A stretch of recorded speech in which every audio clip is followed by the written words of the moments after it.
नमस्कार, मैं हूं मनोज मनु। आपके सामने कुछ रोचक चीजें लेकर आ रहा हूं। सबसे पहले दीपावली की ढेर सारी शुभकामनाएं आपको। और दीपावली पर आप दीप तो जलाते ही हैं, बहुत सारे पटाखे भी फोड़ते हैं। लेकिन क्या आपने सोचा है कि पटाखों की शुरुआत कहां से हुई?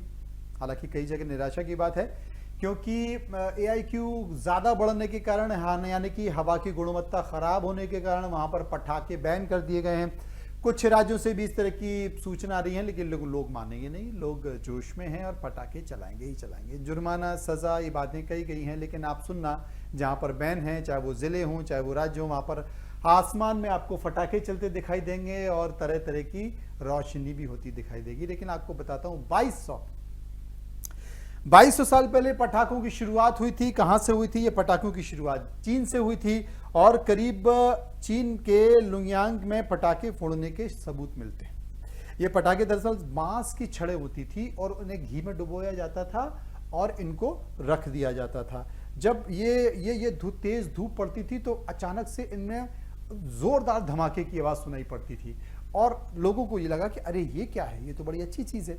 तो ऐसे पटाखों का रूप ले लिया। चीन में एक मान्यता है कि अगर पटाखे फोड़े जाते हैं तेज आवाज में और तेज रोशनी में पटाखे फोड़े जाते हैं, तो इससे बुरी आत्माएं और बुरी जो डरी हुई बुरी आत्माएं मानी जाती हैं, वो दूर हो जाती हैं और वो इलाके शुद्ध हो जाते हैं। 9वीं सदी की एक घटना बताता हूं आपको। चीन के कुछ सैनिकों ने एक पहाड़ में पीले रंग की मिट्टी खोलकर डाल दी और वहां पहले से ही कोयला मौजूद था। जब तेज धूप पड़ी तो अचानक से जोर धमाकों की आवाज आने लगी। तो उन्होंने कहा, यार ये क्या है? अब वो पीली मिट्टी, पोटास कह सकते हैं आप उसे, और कोयले का मिश्रण, पोटास के साथ कोयले का मिश्रण और तेज धूप, तो फिर पटाखा बन गया। तो ऐसे इसका पूरा ये उदय हुआ और चीन में इस बारूद को बांस की नली में भरकर पहली बार हैंडमेड पटाखों का रूप दिया गया। अब चीन में पटाखे पहले देखो, पूरी दुनिया भर में अगर पटाखे फैलाने का जो चलन है वो चीन नहीं किया है। अगर आप चीनी फिल्में देखें तो उसमें आपको पता चलेगा कि काला बारूद इसे कहते थे और चीन में वो काला बारूद पाया जाता था। तो कई देश, जो उस समय पुराने कई देशों से लोग केवल काले बारूद की तलाश में कई किलोमीटर तक चलकर आते थे और चीन के आसपास वो काला बारूद ढूंढने की कोशिश करते हैं। उस पर कई सारी चीनी फिल्म भी बनी है, अगर आप देखेंगे जाएंगे तो आपको पता चल जाएगा। तो यूरोप के इतिहासकारों को मानना है कि बारूद के फार्मूले को लेकर पिछले रोजर बेकन नाम के यूरोपीय रसायनविद ने खोजा था इसे। और 13वीं और 15वीं शताब्दी तक पटाखे चीन से निकलकर यूरोप और अरब देशों में फैल चुके थे। यूरोपीय शासक अपनी प्रजा को खुश करने और महत्वपूर्ण अवसरों पर अपने महल को रोशन करने के लिए आतिशबाजी के शौकीन थे। और इसके बाद पटाखे अमेरिका पहुंचे। वहां पर पहले स्वतंत्रता दिवस में ही आतिशबाजी के जश्न में पटाखे शामिल हुए। भारत में पटाखों की शुरुआत किसने की? भारत में अगर पटाखे कोई लेकर आया है तो कोई और नहीं बल्कि मुगल लेकर आए हैं। 8वीं शताब्दी में लिखी गई वैश्मयान की नीति प्रकाशिता में ऐसे चूर्ण का उल्लेख किया गया, जिसे काला पाउडर जिसका मैं जिक्र कर रहा था, ऐसे चूर्ण का उल्लेख किया गया है और उस बारूद का जिक्र किया गया है काला पाउडर का। बावजूद उस वक्त तक पटाखों के प्रचलित होने के कोई सबूत नहीं मिलते। 1526 में काबुल के सुल्तान बाबर ने मुगल सेना के साथ दिल्ली के सुल्तान पर हमला किया और उसकी बारूदी तोपों की आवाज सुनकर भारतीय सैनिक डर गए। माना जाता था कि अगर उस वक्त तक पटाखों की परंपरा रही होती तो ये सिपाही शायद डरते नहीं।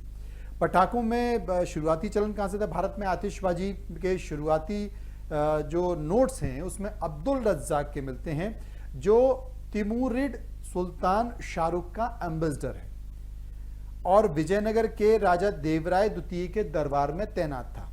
1443 में महानवमी त्योहार पर वर्णन रज्जाक ने किया था और पीके गौंड की किताब the history of fireworks in India between AD 1400 और 1900 के पुर्तगाली यात्री दुआर्ते बारबोसा के हवाले से लिखा गया और 1518 में गुजरात के एक ब्राह्मण परिवार की शादी में जोरदार आतिशबाजी की गई।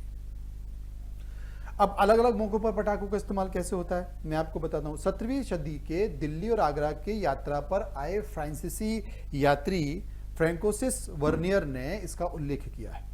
मध्य युग के पटाखे और आतिशबाजी राजाओं का रॉयल एंटरटेनमेंट है। इसके अलावा अलग अलग त्योहारों, शादियों और जश्न में आतिशबाजी की खूब परंपरा रही है और ये परंपरा उसके बाद 19वीं सदी में भी गई। 1820 में बड़ौदा के महाराजा सियाजी राव के द्वितीय ने उनकी दूसरी शादी में तीसरी बार 1000 रुपए के केवल आतिशबाजी पर खर्च किए थे। उस समय 1000 रुपए बहुत होते थे भाई, उस समय के हिसाब से ये बहुत बड़ा खर्च माना जाता था, और जो इतिहास में दर्ज हो गया था कि बोले साहब 1000 रुपए की आतिशबाजी इन्होंने खर्च की। आजकल 1000 रुपए कुछ नहीं है, 2 अनार आ जाएंगे तो फिरकी आ जाएगी और एक हाथ फुलझड़ी आ गई तो काम खत्म। तो दीपावली में आतिशबाजी का चलन था। अब मैं आपको बात कर रहा हूं सिंधिया राजवंश की। यहां से देखिए, महादजी सिंधिया ने इस जश्न के बारे में पेशवा सवाई माधवराव को बेहद खूबसूरत शब्दों में बताया। दीपावली का त्योहार कोटा के 4 दिन तक मनाया गया। लाखों दिए जलाए गए। कोटा के राजा ने राजधानी परिसर के बाहर 4 दिन तक आतिशबाजी करवाई, और इन पटाखों की लंका में कहा गया कि राक्षसों से घिरा हुआ रावण बैठा था, वहीं पर बारूद से बने हुए एक बड़े हनुमान थे, और हनुमान की पूंछ में आग लगाई और ऐसे लंका दान किए। मतलब अलग अलग चित्रण भी किया गया।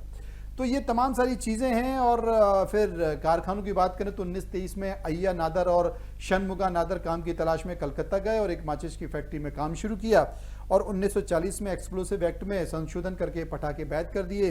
तो बहुत लंबी कहानी है पटाखों की, लेकिन अब सबसे बड़ी चीज है कि उस समय बड़ा वातावरण अच्छा था, वातावरण शुद्ध था, हवा बहुत ठीक थी, तो पटाखे इतने चुभते नहीं थे। लेकिन अब माहौल खराब हो चुका है, पर्यावरण बहुत खराब है। AQI यानी कि हवा में प्रदूषण बहुत ज्यादा है। वैसे भी पराली जल रही है, पटाखे भी जल जाएंगे तो आप सोचिए, ना हम सांस ले सकते हैं, ना आप सांस ले सकते हैं, वायुमंडल प्रदूषण हो जाएगा, और फिर हमारे बच्चों का क्या।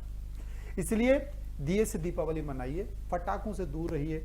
धमाके के लिए या शगुन के लिए एक हाथ पटाखा छोड़ दीजिए, लेकिन जो घंटों पटाखे चलते हैं, प्रदूषण भी होता है, वातावरण को नुकसान होता है, पर्यावरण भी खराब होता है, और हमें और आपको दूसरे दिन बाहर भी निकलना है सांस लेने के लिए।